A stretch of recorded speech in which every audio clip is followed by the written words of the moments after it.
vet sector or on LinkedIn, Phil Bevan. Phil has worked across government, corporate, and tertiary sectors for over 2 decades, advising on strategy, capability, compliance, and digital transformation. Known for his sharp commentary and no-nonsense take on what's working and more often what's not, and his commitment to pushing the vet sector forward, even if it means ruffling a few feathers. Today, we're going to talk about where the vet system is heading, the state of compliance culture, and some of the challenges playing out in the childcare sector. Please help me welcome Phil Bevan. Oh, thanks, Lauren. Wow, that's an amazing intro. I'm so grateful for the opportunity to come and chat. I always love a chat. Thank you so much for inviting me along. I'm really looking forward to the discussion. No worries. So, look, just for those of people that that don't have a lot of context of who you are, can you just give us in sort of 2 to 3 minutes what your background is, how long you've been in the vet sector, and what was it that brought you to the vet sector?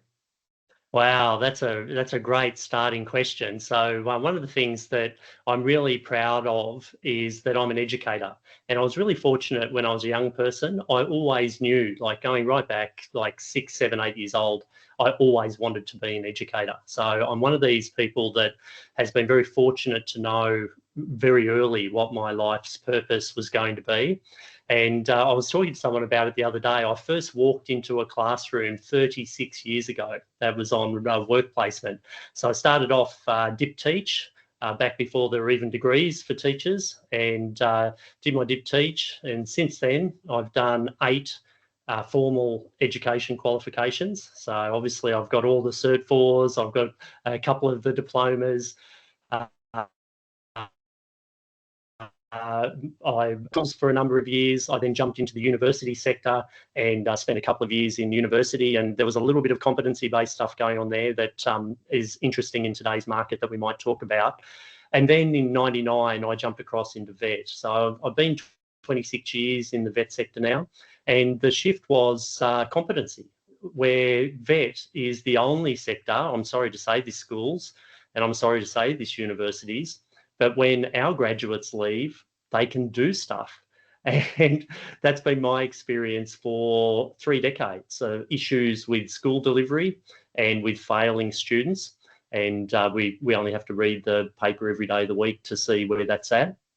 And universities failing students and failing industry with their role in ensuring that they're training the next generation of professionals. So I had some very negative experiences in those 2 sectors and found my passion ultimately when I landed in the vet sector, just after obviously competency-based training implementation.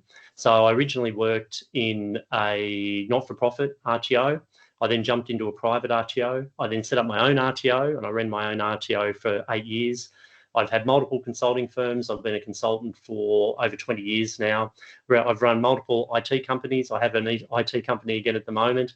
Our most famous product, VetEnroll, that was sold to VetTrack for any of the early users of VetEnroll back in the mid-2000s, late 2000s. So I've been around the park on so many different aspects of the vet sector, whether it be technology implementation, digital transformation, obviously quality and compliance.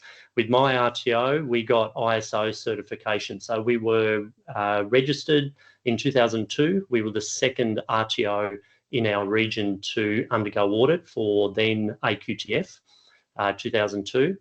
And we were ISO 9001 within 12 months later. So very, very strong on an ISO front. I should mention I'm a qualified auditor.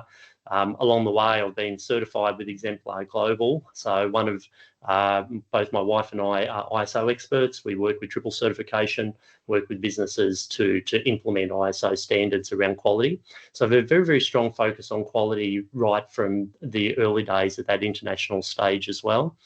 And from I suppose the peak of my qualifications is a master's. I did a master's of adult education, and my master's, unlike MBAs, unlike leadership masters, unlike all of these other masters, my master's is in further education training. So I was trained, I finished in 2001, and I was trained in adult curriculum, how to develop training products. I was trained in competency-based assessment. I did my thesis on competency-based assessment. I also did a minor in digital, so where my e-learning background came from, and since 2001 I've been installing LMSs all over the landscape, so starting with WebCT back in those days. So I am very critical in many situations where we see, and training product development is a really big one for me at the moment, seeing some of the issues that are coming out with the early training products with JSCs. We're seeing people being described as educational experts, but when you dig in, they have no qualifications in developing training products and they have no experience in developing training products. And yet they're being touted as educational experts. So as an educational expert, as someone who has been developing training products for decades, as someone who's master's qualified in developing adult education training products, I do think that we really need to have a robust discussion around how we're currently developing training products in the Australian vet region and how we need to get the right expertise involved to ensure that we actually address root cause issues in the training products that are still coming out on with common flaws. It's crazy. So yeah, so getting into a little bit of my passion there, and I probably went more than the 2 minutes, but to hopefully give a bit of an overview of my background and where I'm able, fortunately, to be able to talk on so many of these challenges that we have in our vet sector. You've talked about, I mean, obviously we've got a huge amount of reform that is happening at the moment. We've got the brand new standards, which have just been brought in. We've got the AVET system being overhauled. We've got a new training package framework coming out. So there's literally, I don't think there's a single aspect. Supposedly the AQF is getting reviewed as well. Okay. So, you know, we've got so many things, and I always tell my RTOs that like nothing is consistent in vet except for change, right? Nothing is consistent in life except for change. And you kind of, I think it was an article or something like that, but you voiced concern about compliance being treated like a checklist instead of a cultural practice. And interestingly, obviously, within the new standards, particularly around standard 4, there is a lot of stuff in there about like, you know, being, you know, leaders being ethical and setting up a culture of, you know, compliance and or quality assurance, and, you know, a lot more focus, I guess, on like sort of building that culture of trust and capability. And, you know, it's not just trainers that have to have PD anymore. It's all staff need to have training, and all staff need to be aware of what their responsibilities are in line with the standards. So how, I mean, will these standards, outcome standards, help rebuild that trust and capability around quality assurance? What are your sort of thoughts as to how the new standards will play into helping to build that as a cultural practice? Wow, that's a huge question, and thank you for sort of walking through that. The fundamental part of the question, just that last part, is interesting. How do we rebuild? That has an assumption that we had it at some point. And I want to be a little bit critical of the sector, because I think in many cases, and certainly in many providers, we've never had quality. It's not a case of rebuilding it. It's a case of establishing it as a starting point. I noticed some commentary from Craig Robinson over the weekend, the CEO of Victorian Skills Authority, where he was talking about going back to the heydays of the 1980s, that we need to reverse back sort of 40 years to get back to where vet was actually valued and trusted and was operating correctly. Now, just paraphrasing that, now I completely disagree with that position. Being a competency-based education expert, competency-based education is the thing that ensures the quality assurance and the protection of graduates and employers and industry and our community. The lack of competency-based delivery and competency achievement is what we're seeing with so many of these issues with workers and, you know, scandals in industry. I know you want to talk about childcare along the way. So I think fundamentally we need to have an honest conversation and say, look, we started off, we had the ARF, we had AQTF, 4 flavours of that, we had NVR standards, we had standards for RTOs 2015, we've now got standards for RTOs 2025. Over the last 25 years, have any of those delivered quality? how is the current standards going to be different to what's gone on for the last 25 years? Are we still going to be talking about quality in 5 years' time? I don't think it's a magic bullet. Having said that, there's some really strong components of these new standards for RTOs 2025 that I think are a really positive move in the right direction. Governance, obviously very strong. Leadership is part of that. The focus on risk and the effective management on risk is a huge implementation, and the focus on systematic monitoring and evaluation. Now, if we look at just those four, and there's lots of other things that we could talk about in the new standards as well, but if we look at that whole focus on governance, accountability, quality, most providers have a massive step change to reach that. Yes, they've got some kind of governance arrangements in place. They've got a board, they've got governance. Yes, there's some kind of leadership component, but I haven't seen too many providers in my last 25 years that are effectively managing risk. Certainly, and we don't need to talk from an ISO level. If we see a handful, but TAFE institutes would be it, that are actually managing risk from an ISO level perspective. But just general risk management, I think, is very, very poor. And systematic monitoring and evaluation. We still have, in the main, providers who are using happy sheets, doing a little bit of an evaluation feedback at some point. I still trip over providers who only do quality indicator surveys. That's all they do, and they don't use the data.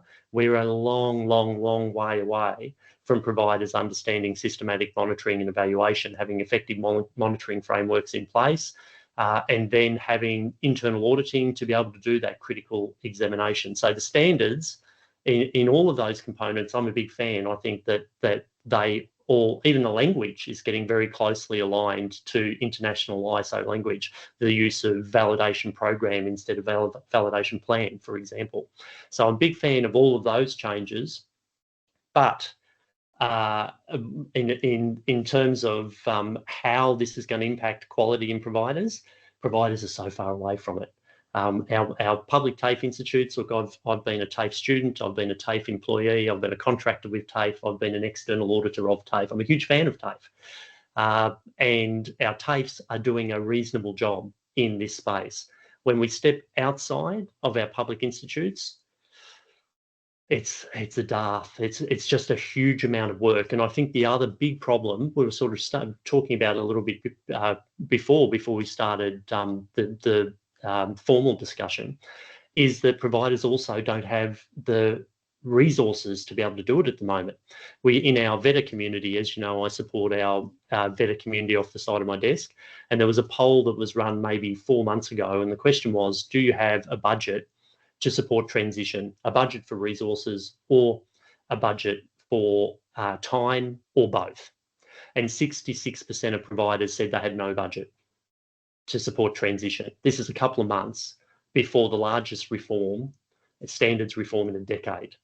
And we've got most respondents saying there's no budget at all to deal with this. And that's what I'm seeing out there as well, that the providers are under pressure. We've got huge cost of operations increases with inflation in recent years. We've got the reduction of government funding in real terms. Forget about the National Skills Agreement being fabulous. It continues to be a funding reduction in real terms. The Productivity Commission has already demonstrated that. So we're reducing funding. The funding that is going out is going primarily to our public institutes to support and ensure that they're robust. So we've got this further pull. And then on the international education side, we've got all of the other stuff that's got on. So all of our providers are in massive pain. They're struggling to survive, and they're not ready to do any kind of reform, let alone a reform the size of the standards for RTOs 2025. So I want to push back on a couple of those things. So I think on the, like, there's a lot that I agree with you on there. I guess on the first point, one of the things that I always query is whether or not VET has a quality problem, or whether or not VET has the same quality problem that every other education institution has, but we have a really bad PR problem, right?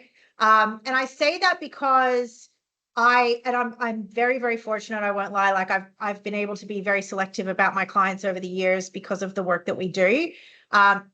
but I work with organizations where, like, I work with one of the largest telecommunications trading providers. They literally have like 80% of the market, and each of their facilities is $1 million. I do some amazing work with where we've just been building dedicated programs for Aboriginal trainees at BHP out in Port Hedland, and all of the training and assessment materials were completely bespoke for them. So there is some like incredible skills building that I think happens in VET. I think there are two major issues with that. One, we are terrible at promoting the people who do shit well. And that's something that we need to do better as an industry, is explain that there are really positive providers that happen in both the public and the private space, and that it happens across all levels. We do that far more terribly than any other education industry in Australia or around the world, right? There's a real stigma attached to, particularly to private providers in vocational education and training. And then the second part of that is that I think there is a big difference between building skills and evidencing building skills. And again, this is something where I think over the years, RTOs are being forced to do better at evidencing the building skills. And I guess one of the questions that I still have in my heart of hearts, and I'm an assessment developer, I do a lot of training and assessment development, and I do believe that you can find the balance. But like, we literally have some of the most expensive assessment tools that you can purchase in industry, because I know what it takes to build an assessment tool that really robustly builds those skills and also evidences them. And I worry that in a lot of cases, we've actually sacrificed building skills for evidencing skills because of the way that the standards have moved in the last couple of years. So I'm keen to get your thoughts on like the PR problem versus the actual skills problem, as well as can you build the skills as well as evidence the skills, and there isn't kind of like a payoff or a trade-off there. Wow, there's some great stuff in there to unpack. Thank you for that. I think the entire education sector has a PR problem, and VET is the worst, if you like, of the PR. But if we think about the last couple of weeks for childcare, there's some pretty bad PR going on for childcare at the moment. There's literally hundreds of thousands of parents all over the country that are really concerned about what's going on, and we're going to end up, I suspect, with a Royal Commission.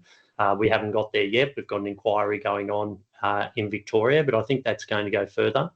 And then in the school sector, over in WA, I just noticed over the weekend, the West Australian, big article from Chamber of Commerce and Industry WA, schools are failing.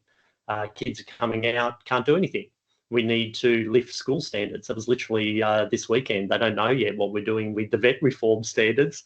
And then I've just come off just before I jumped on this call, I was reading the latest Andrew Norton blog, where he's talking about how we've got the lowest level of interest in higher education since 2010. 15 years. Kids are walking away from unis, and there's a whole range of reasons why that's happening as well. So I think there's a lot of macro trends that are causing this, with things like AI and future of work. There's obviously cost of living pressures. There's the cost of education overall that's having major impacts. Government is making the wrong investments in many of the sectors, including VET. When government picks winners, everyone loses. It's just such an easy throwaway that is absolutely true. But having said all of that, it's VET primarily that's getting on the front page of the paper. And unfortunately, because there's typically private colleges, although obviously we've had some pretty big TAFE scandals along the way as well, but typically private colleges who are doing really poor things. And it should have been getting pulled up well before now. And now we're unfortunately going to need to take our medicine, because the reality is that many providers out there are not doing what they need to be doing. They're not meeting minimum standards, regardless of standards for RTOs 2025, this huge step change that providers need to do, that most providers still, I'm seeing, haven't really even started. And they've got that resourcing issue. Can they even start? But we're working off the back where the regulator has not been proactive, has been very quiet. Obviously, we had the COVID situation, but many years of quiet period after the rapid review in 2020, and it's now starting to ramp and get more resources and have to come out and try and deal with this problem. But it's going to be painful. There's going to be, it's hard to know. Again, we ran a poll, I think it was late last year. I support vet skills and reform, data and reform on LinkedIn as well. And we ran a poll there and we asked the community, how many providers do you think there'll be in 2030? And the answer, over 60% of people said less than 2,000. So the general consensus is that there's going to be several thousand providers closed in the coming 5 years. And that's not unheard of. ASQA has closed over 1,300 providers in its lifetime. It's closed over 700 providers since the standards for RTOs 2015. It's been very quiet the last 6 years, starting to warm up again. And if the regulator does go out and regulate, actually go out, see what's happening in providers, do audits, it will find what's happening, and we'll see mass challenges in the sector. So I think if you're a quality provider, if you've got the resourcing, you're financially viable, you've got resourcing, you understand your market position, you've got a competitive advantage, you've got a strong team that you're investing in, you've got strong systems that you maintain, and you're delivering quality, you've got nothing to worry about. I think these standards really work in your favour. But that's not, I don't see too many providers in that situation. And I should clarify, with my background, I work with providers. Yesterday, I was doing a little bit with a provider that has 50 students a year. So I work right at the micro level, right through to I've worked with half of the ASX top 50. I've developed systems for tens of thousands of students, written assessment tools that have been used by 25,000 people. So there is a big spectrum in our vet sector. Some providers are doing a great job. Unfortunately, many of the enterprise providers that were doing a great job, over 80% of enterprise providers are now closed since the changes in the system over the last 15 years. I'm currently supporting a very well-known brand to shut down its RTO, and there will be another 5,000 less trainees every year as that shutdown winds through over the next 12 months. It's really sad to see great providers, highly resourced, highly engaged, enterprise-based, care about their people, want the best skills, just completely walk away from the vet sector. And so what do you think the reasons are for that?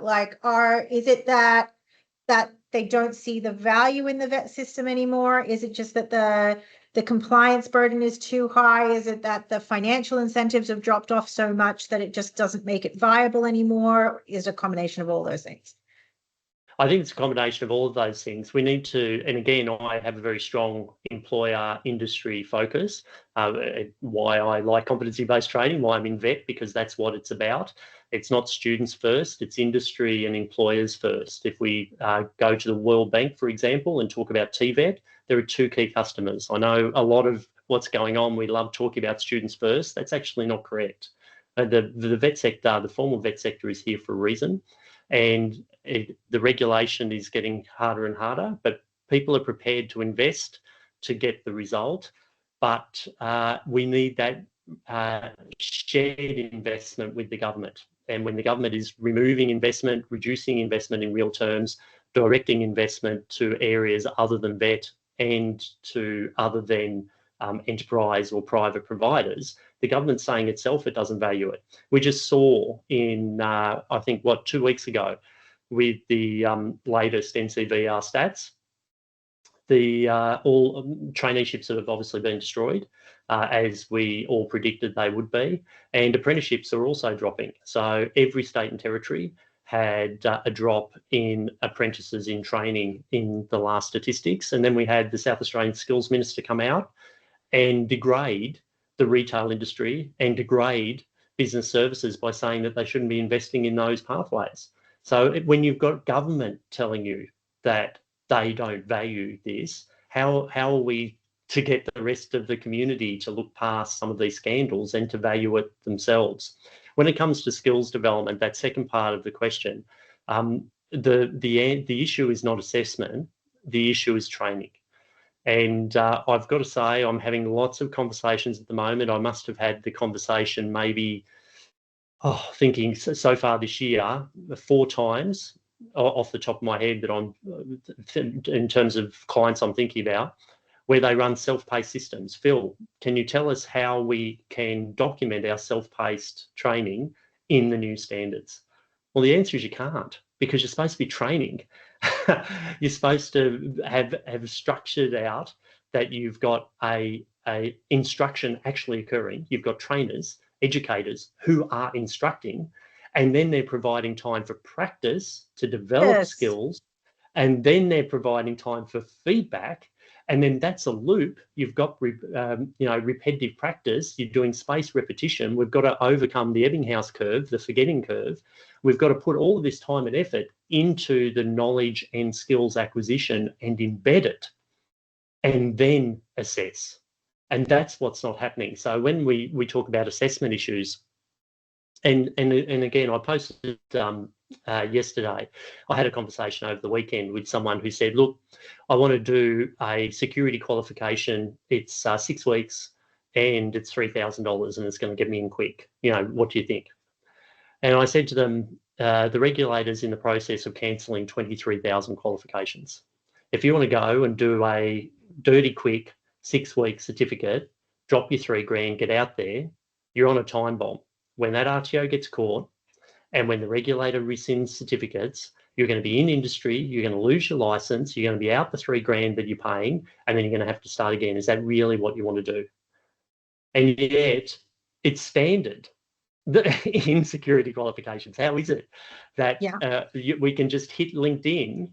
It's just an utter failure of regulation, utter failure that's allowing poor practices to flourish on a wide scale with thousands of providers. It's not tens of providers, it's not hundreds of providers, it's thousands of providers. It's not 20% bad apples, it's the majority bad apples in terms of not taking care of quality, in terms of the system that they need to be following, and then in terms of implementing it with their students. The poor quality online training, self-paced delivery, lack of rushed delivery is just massive. It's just completely widespread. And we know this because with the audits that the regulator is doing, which are increasing again every year, I'm pleased to say, and I expect again this year there's going to be another big bump. With the audits the regulator is doing, we've still got a 60% non-compliance rate. Most providers are not compliant at audit. It's the way it's always been, and it's the way it still is. And we have to get beyond that. And I'm not talking about, we've missed a T or dotted and missed an I, didn't cross the T. We're talking about significant non-compliances that impact the quality of their delivery, impact the quality of graduates, student experience, the quality of graduates, and then employees and industry getting people that can't do what they actually should be able to do. Yeah, I mean, I find that really hard. I agree with it. And I was watching Angela's podcast the other day, and they were talking about the latest statistics. And you're right, there was a bump. It's 80% of RTOs this year that ASCOR has found non-compliant. And I mean, obviously, a big part of that is that I guess there's 2 sides to that. So one part of that is obviously that they have a risk-based system. And so, they've done a lot of work with a range of other regulators to kind of go, these are the guys that we know that we can hit easily. I guess the other part of that is I talk with my business partner all the time, and I'm like, you can put me in any RTO and I can find a non-compliance. If I look hard enough, I don't care how good your systems are. I don't care how robust anything is. I can go into one of my RTOs and find a non-compliance, right? RTOs are run by people. If I check enough assessments and I check enough trainers and I check, enough, I go deep enough into the data, right? I will find a non-compliance. It's ultimately what our compliance support contracts are, is they pay me and my staff to go in and find the problems and bring them to light and fix them before the regulator does, right? So I look at it from, and I mean, I can find the same with any other, like you literally send me into any business and I'll find a non-compliance area, whether it's with their HR contracts or, you know, the way that they're paying their employees or the way that they've set up their taxes. Like the amount of times we go into RTOs and we'll look at things and I'll be like, why are you charging GST on that? And they'll be like, what do you mean? I'm like, that's not, you shouldn't be charging GST on that, or you should be charging GST on that. We had an RTO this year. We went in and they were charging for accredited and non-accredited courses in the same invoice. And I was like, but one of those things is GST applicable. One of them is not. You guys are taking in millions of dollars a year and you're telling me that you don't know what portion of what you're actually supposed to be paying GST on. I'm like, I think there's a really big, let me just jump in there, my apologies, and just say, I think there's a really big challenge, and the regulator's been talking about it forever, of a capability challenge in our vet sector. And I see it every day. And one of it comes back to what you were mentioning before around a culture of quality. How are we fostering a culture of quality? So if we've got a focus on quality, and if we're fostering this focus and this culture of quality, yes, we might get something go wrong every now and again, but we're not getting these large systematic issues within operations. It's something, you know, we've got a human that makes a mistake here, or something went wrong, and an aberration there. That's not what we're talking about. We're talking about systematic issues within providers, because there isn't that focus on a culture of quality overall. And then coming back to the capability, we unfortunately have developed a sector where everything in the first instance is about the certificate 4. We get our certificate 4 and we've got our ticket. And there's so many people that stop and don't do anything else except that certificate 4. Now, from my perspective, I think that's really sad. I think we should develop as individuals, and I think it would be great if you're an educator that you move on to do a diploma, or you move on to do a postgrad, etc. So let's feed the machine. Having said that, if you've just got your Cert 4, and you're doing ongoing CPD, there's also nothing wrong with that. You've got your industry expertise, you're an industry expert, or, you know, theoretically an industry expert. We can talk about what that means in standards for RTOs 2025, now that that's changed. But you're an industry expert and you've got your ticket to practice, off you go, do CPD and be golden. I've got no problem with that. What I do have the problem with is when we then ask that person to develop an assessment tool, or we ask that person to document a training and assessment strategy, or we ask that person to lead our validation services. We ask that person to be our internal auditor, because the certificate 4 doesn't qualify them to do any of those things. And they have no experience in doing any of those things. And this is, I think, a really, really fundamental aspect, again, and it comes back to the culture of quality. If I'm running, we have multiple companies, and I run 6 businesses at the moment.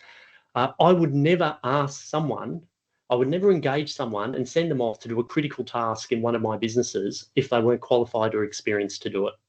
And it happens every day of the week in RTOs, and we've been doing it for decades. So I think that this, again, connecting it back, we've got this huge capability issue where we've got a lowly qualified workforce in terms of what we're talking about, which is higher order when we're talking about running an education institution. It's not a certificate 4 task. And we've got a culture in many, many organisations or a lack of resourcing.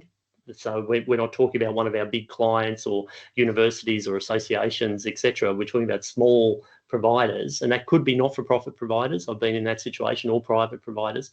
But we've got these small organisations without resourcing, and they're not focusing on quality. They've just got people in seats, and they're asking people who don't have the skills and experience to do stuff they shouldn't be doing. And then we're surprised when we turn up and we say, oh, hang on a minute, this isn't correct. There's non-compliances everywhere. Because if you're not qualified in what you're doing and you're not experienced in what you're doing, you're obviously not going to do it very well. Absolutely. And I mean, look, as I said, I think that applies to 90% of businesses within Australia. So I don't think it's just in the vet sector. I think the challenge is that obviously what happens in the vet sector so strongly impacts so many of the other sectors within Australia, because it's ultimately the vet sector that then is responsible for upskilling all of those sectors. So, when we look at things like, all of the trades, community services, individual support, childcare, when we look at the impact that it has across all of these areas, vet has a substantial, like the quality of vet is going to impact the quality of all of those sectors as well. I think that brings us nicely into talking about what's happening in the childcare sector, risk and RTO oversight, and how we should be responding to that. But we are going to take a quick break, guys.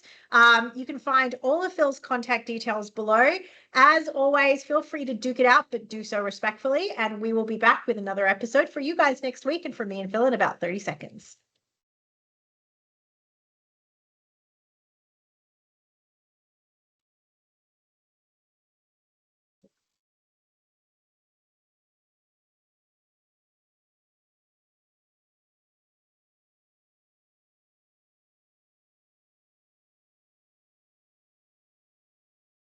Sorry, I pushed the wrong button, but that would have stopped my recording.